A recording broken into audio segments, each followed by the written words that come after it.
Babae sa bintana.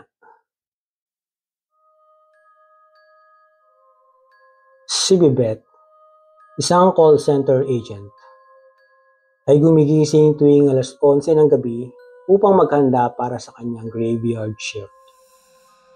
Tulad ng maraming katulad niya nagtatrabaho sa call center. Ang kanyang mundo ay umiikot sa mga oras ng dis-oras. At gabi-gabi ay natutulog siya sa umaga. Malayo sa sikat ng araw. Ngunit isang gabi, may mangyayaring hindi inaasahan na magpapabago sa takbo ng kanyang buhay. Habang ang mga kasamahan ni Bebet ay abala sa kanilang sariling mga tawag at kliyente, siya naman ay nakakaramdam ng kakaibang pakiramdam. Alam niyang may isang tawag na darating. Isang tawag na magpapabago sa lahat ng mga bagay na alam niya tungkol sa kanyang trabaho at sa kanyang buhay. Dumating ang tawag mula sa isang hindi kilalang numero. Karaniwan, hindi ito isang bagay na ikinakabahala ni Bebet. Ngunit ngayong gabi, may kakaibang kutob siyang nararamdaman. Pinindot niya ang accept button. Nagsimulang magsalita. Magandang gabi po. Ito po si Bebet. Paano po kita matutulungan? Tanong ni Bebet ng may ngiti na nagiging formal sa ganitong oras ng gabi. Tahimik ang bilang linya sa loob ng ilang segundo. At biglang sumagot ang isang boses na tila malungkot. Halos mahina at may kabigatan. Bebet, ikaw ba yun?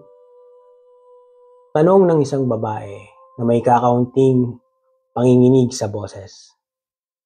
Nagulat si Bebet, ngunit hindi niya ito pinahalata. Oo, ako nga po. Paano ko po kayo matutulungan? Ngunit sa isang iglap, nang marinig niya ang boses, parang may malimig na sensasyon na dumaan sa kanyang katawan. Ang boses ay tila pamilyar, ngunit hindi niya matandaan kung saan o kanino. Bebet, ikaw ba magpatuloy ng buhay ko? Tanong ng boses mula sa kabilang linya.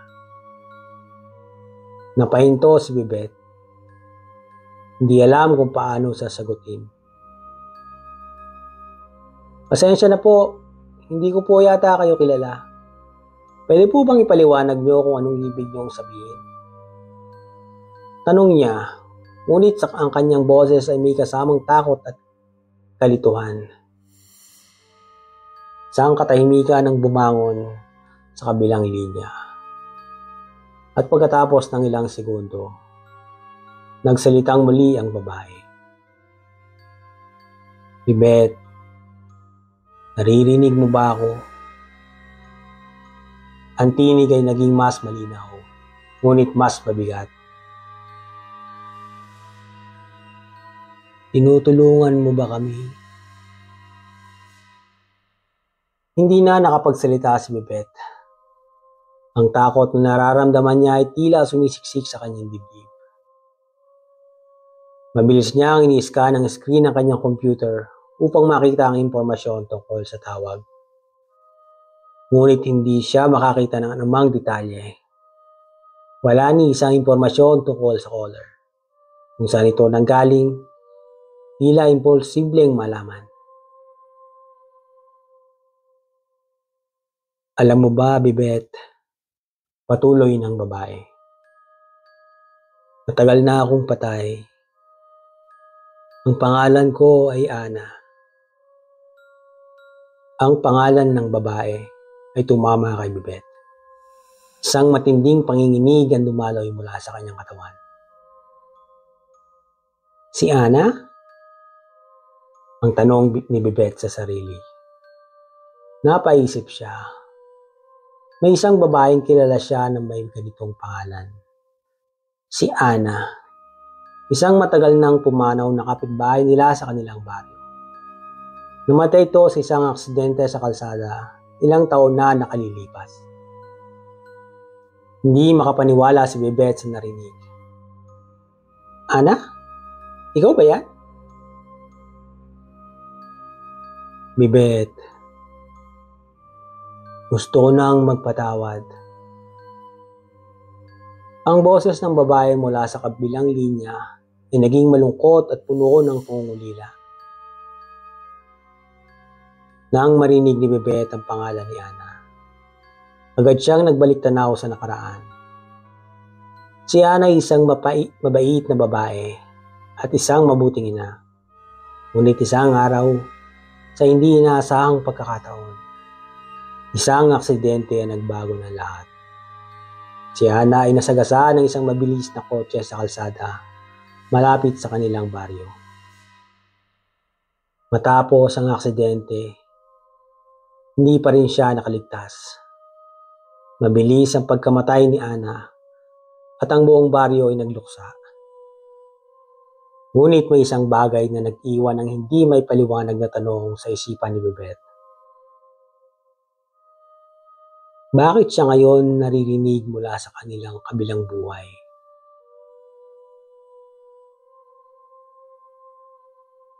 Bakit mo ako tinawag? Tanong ni Bebet. Ang kanyang boses ay may halong takot at kalungkutan. Hindi ko alam kung paano kita matutulungan. Hindi ko rin alam kung anong nangyari sa'yo. Bebet, ikaw ba ang dahilan kung bakit ako nawala? Tanong ni Ana. Naramdaman mo ba na may mga bagay na hindi mo na dapat pinagkatiwala sa iba? Nasa kalagitnaan ng magkahalong takot at kalituhan, nagdesisyon si Bebet na itanong kay Ana ang isang tanong na matagal niyang nais itanong. Ana, ikaw ba may kasalanan sa aksidente na yon? Tanong ni Bebet. Ang kanyang tinig ay halong galit at kalungkutan. Hindi siya makapaniwala na sa kabila ng lahat ng nangyari, ang kanyang tanong ay naging ganito kalupit. Sa kabilang linya,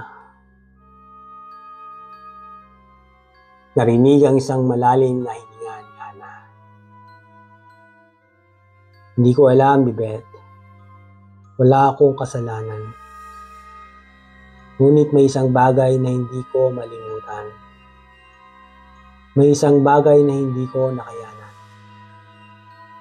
Ang kanyang tinig ay naging mahina at malungkot.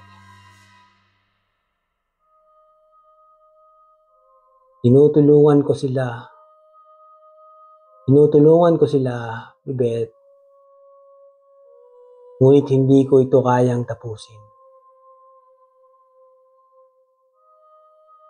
Habang patuloy na nagsasalita si Ana, ang oras ay patuloy na lumilipas. Walang sinumang tao na makakaalis sa ganitong trabaho sa madaling araw ng ganitong oras. At natapos na ang kanyang shift, ngunit si Bebet ay hindi kayang tapusin ang tawag. Parang may isang pwersa na hindi siya pinapalabas mula sa tawag na iyon. At ang kanyang mga kamay hindi kayang iputol ang koneksyon. Sa dilim ng opisina, nagsimula siyang mapansin ang isang bagay na hindi niya may paliwanag. Habang nagsasalita si Ana, tila nararamdaman niya ang presensya ng isang tao sa likod niya.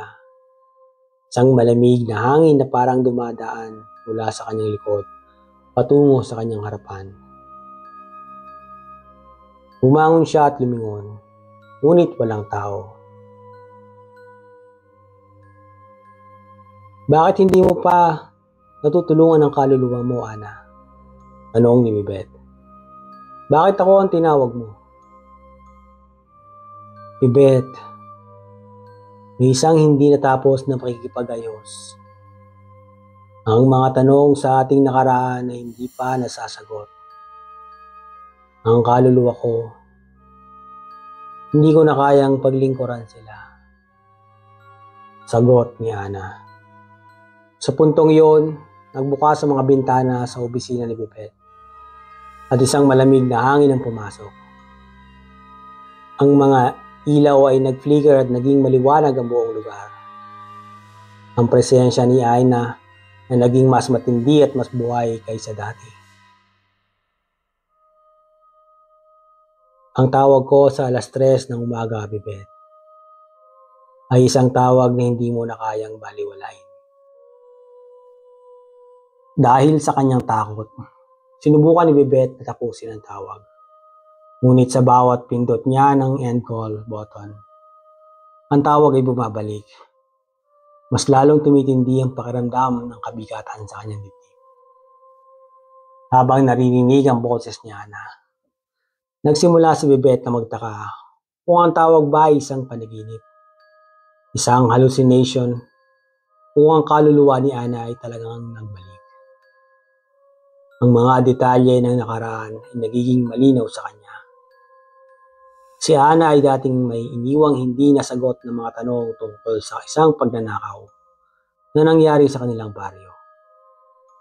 Ito ang nagbigay ng mga dahilan kung bakit si Ana, sa kabila ng kanyang kabutihan, ay nagsimula ring maghinala sa iba.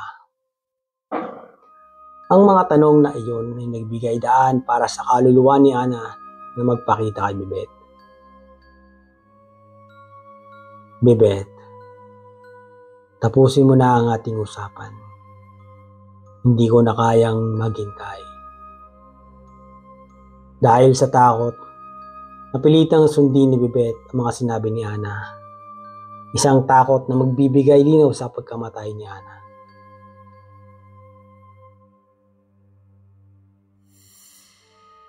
Habang nagpapatuloy ang malamlam na tawag, si Bebet ay nagsimulang mawalan ng pag-asa.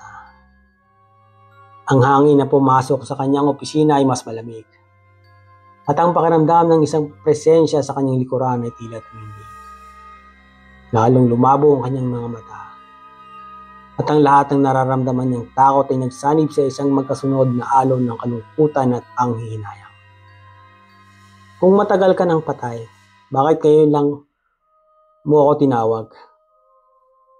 Ang tanong ni Bebet ay na may halong paghihirap. Sa mga taon ng pagkawala ko, ikaw lang ang may kakayahang makakita sa akin, Bebet. At ngayon, ikaw lang ang may kakayahang magbigay ng sagot sa mga tanong ko. Tugon ni Ana. Ang kanyang boses ay puno ng hinagpis. Sa bawat salitang binibitawan ni Ana, nagsimula na ring magbalik ang mga alala ni Bebet tungkol sa nangyari kay Ana. Ang aksidente, ang walang kalaban-laban na pagkamatay, at ang mga hindi nasabing salita ng mga tao sa baryo. Lahat ay bumangon at muling nanumbalik sa kanyang alala. Ang hindi pa pagkakaunawaan sa pagitan ng mga tao at mga nangyari ay naging dahilan kung bakit hindi pa rin ito napapalitan ng kapatawaran. Ang mga tanong ni Ana ay walang sagot. Hanggang ngayon, ang lahat ng hindi pagkakaintindihan ay naging sanhi ng kanyang paghihirap sa kabilang buhay. Si Bebet, na ngayon ay natututunan ng makipag-ugnayan kay Ana, ay nagsimulang maunawaan kung ano ang kailangang gawin. Hindi lang ang kaluluwa ni Ana ang kailangang tulungan, kundi pati na rin ang lahat ng mga hindi pa nasasagot na tanong na tumatagal ng maraming taon. Gusto ko ng kapatawaran, Bebet. Gusto ko ng kasagutan. Ang mga kasalanan ko sa inyo at sa inyong lahat. Ang tinig ni Ana ay malungkot at puno ng pasakit. Habang nag-uusap sila, nagsimula nang magbukas si Bebet ng mga alaala mula sa kanyang nakaraan. Si Ana ay isang mabait na babae. At sa kabila ng mga pighati na nangyari sa kanyang buhay, pinili niyang magpatawad. Ngunit may isang bagay na hindi niya natutunan. Ang pagpapatawad sa kanyang sarili. Si Ana ay nabuhay ng isang buhay na puno ng pag-aalala at takot. Nangyari ang aksidente. At sa kabila ng pagiging inosente niya, nagkaroon ng mga hindi pagkakaintindihan na tumagal.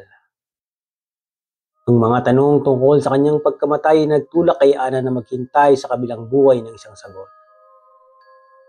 Ang paghihirap na dulot ng mga hindi pagkakaunawaan ay nagbukas sa isang pagkakataon para kay Bebet upang makita at maunawaan kung paano mabigyan ng pahinga ang kaluluwa ni Ana. Hindi mo kasalanan, ang sabi ni Bebet sa kababaan ng loob. Wala kang kasalanan, Ana. Nandyan pa ako sa tabi mo. Hindi ko alam kung paano, pero handa akong magbigay ng sagot. At sana ay magpatawad ka. Si Bebet ay nagsimulang magdasal. Binuksan niya ang kanyang mga mata at tinitigan ang kanyang computer screen, kung saan ang buong gabi ay isang walang katapusang sulyap ng liwanag at dilim. Pinili niyang maging matatag sa kabila ng lahat ng ito. Ito ang pagkakataon mo, Ana. Magpatawad ka na. Patawarin mo ang iyong sarili, sabi ni Bebet. At tinabot ang kanyang kamay sa hangin. Tila nararamdaman niyang ng kaluluwa ni Ana ay nasa kanyang harapan. Ang mga salita ni Bebet ay parang isang saksi sa kabila ng lahat ng ito. Ang hangin ay nagbago. At ang malamlam na dilim ay napalitan ng liwanag. Si Ana, na narinig ang mga sinabi ni Bebet, ay sumigaw ng malakas na pagluha. Hindi na siya natatakot. Hindi na siya naghihirap. Salamat, Bebet. Salamat sa pagpapatawad. Ang mga mata ni Ana ay naging malinaw. At ang kanyang katawan ay unti-unti nawala. Tumanglaw ng liwanag. At napuno ang buong paligid ng isang matamis na amoy ng mga bulaklak at halaman. Ang lahat ng takot at kalungkutan ay tila nawawala sa hangin. At sa isang iglap, ang tawag ay natapos. Si Bebet ay nakaramdam ng hapo. Ang kanyang katawan ay nanginginig. Ngunit ang puso ay puno ng kabiguan at pag-asa. Ang lahat ng mga tanong at alalahanin ni Ana ay naglaho. At napagtanto ni Bebet na sa bawat pagkatalo at pagsubok na dumarating, laging may pagkakataon para sa pagpapatawad at pag-asa. Hindi na muling nagkaroon ng tawag si Bebet mula kay Ana. At wala na ang kakaibang presensya sa kanyang paligid. Ngunit nararamdaman niyang may nagbago. Ang bawat gabi na dumaan ay tila naging mas magaan. At kahit sa gitna ng kanyang trabaho, ang puso ni Bebet ay mas maligaya. Hindi niya malilimutan ang insidente. At sa bawat pagkakataon na mag-uusap sila ng mga kasamahan sa call center, ang kwento niya tungkol sa tawag na mula sa isang kaluluwa ay naging isang leksyon para sa lahat. Natutunan nila ang pagpapatawad ay hindi lamang para sa ibang tao, hindi para na rin sa ating sarili. Sa kabila ng takot na nararamdaman ni Bebet, natutunan niyang harapin ang mga hindi pagkakaunawaan at magsimula muli. Ang tawag na iyon sa 3:00 ng umaga, isang tawag na hindi niya inaasahan. Ngunit naging isang pagkakataon na magbigay ng kapayapaan. Hindi lang kay Ana, kundi pati na rin sa kanya. Minsan, ang mga tawag ay may dahilan. At sa pagkakataong iyon, ang tawag na dumating sa 3:00 ng umaga ay isang hindi simpleng tawag. Ito ay isang pagkakataon na magpatawad, maglakbay, at magbigay ng bagong simula sa mga kaluluwa na naghahanap ng kapatawaran.